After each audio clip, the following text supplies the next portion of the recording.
क्रोधरे कुहाଯାଇଥିବା कथागुड़िक प्रायतः लोकों संपर्क में दूरता सृष्टि करे। किछि किछि लोक छोट जिनिस उपरे निजर क्रोध हरांती एवं परे परे अनुताप मध्य करंती। छोट छोट कथारे रागी जाउथबा मनीष बहुत हैरान रे पड़ती।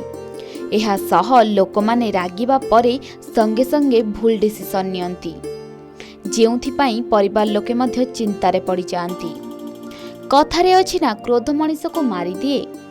रागुथिबा मनीष सबु समय चिड़चिड़ा होई थांती, टिके टिके कथारे रागी जांती, जहाँ सामना लोकों को बहुत खराब मध्य लागि थाए।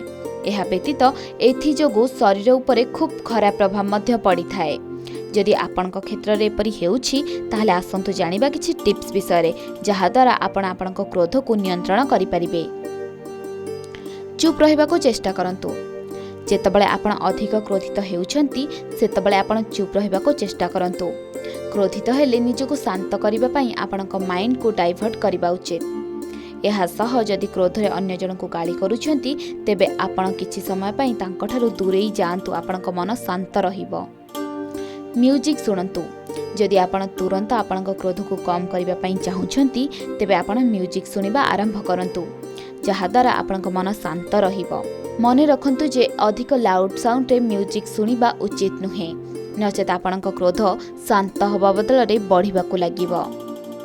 आपण म्यूजिक लो साउंड रे सुनिबा द्वारा आपणक क्रोध को बहुत परिमाण रे कम करि परिबे। आपण माने तो जानिथिबे हमकु जेतबेले भल लागि न थाए आमे प्रायतः म्यूजिक सुनि थांती, जहा द्वारा आम मन को शांति मिली थाए।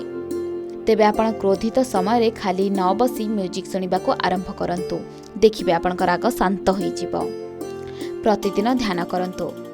जदि आपण निज क्रोध को सबुदिन पई कम करबा को चाहुछंती तेबे आपण ध्यान को दैनंदिन कार्य रे अंतर्भुक्त करबा उचित।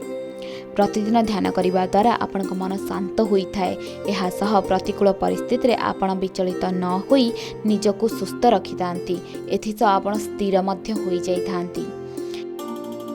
एभली स्वास्थ्य संबंधी खबर विषय जानिबा लागि आम चैनल के न्यूज ओडिशा सहित जोड़ी होई रहंतु।